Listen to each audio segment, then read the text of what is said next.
নাহমাদুহু ওয়া নুসাল্লি আলা রাসূলিল কারীম আম্মা বাদ। আমাদের সমাজে অনেকেই বলে থাকে, হুজুর আমরা তো অনেক দিন ধরে সংসার করতেছি। কিন্তু আসলেও ১ম ২-৩ বছর আমাদের সংসারের অবস্থা খুবই ভালো ছিল। কিন্তু এখন আমাদের সংসারের অবস্থা খুবই খারাপ। যেমন মহিলারা অভিযোগ করে যে বেটারা, স্বামী যারা আছে তারা মারধর করে, তাদের কথা শুনে না, ঠিকমতো বাজার-ঘাট দেয় না, সন্তানদের দিকে খেয়াল রাখে না। আবার পুরুষরা অভিযোগ করে বউ আগের মতন কথা শোনে না, মুখে, মুখে কথা বলে, ঝগড়া করে। তো আসলে এইটার থেকে আমরা কিভাবে বাঁচতে পারবো? এটার জন্য বাঁচার জন্য আপনাদের সামনে আজকে পেশ করতেছি সহজ একটা পদ্ধতি, যেটা আমরা সকলেই জানি।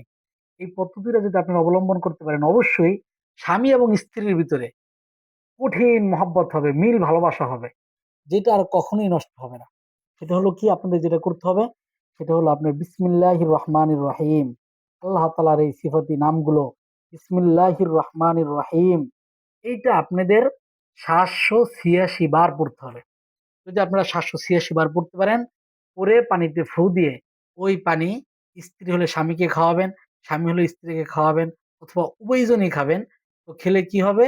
২ জনের ভিতরে মিল, মহাব্বত, ভালোবাসা হবে ইনশাআল্লাহ।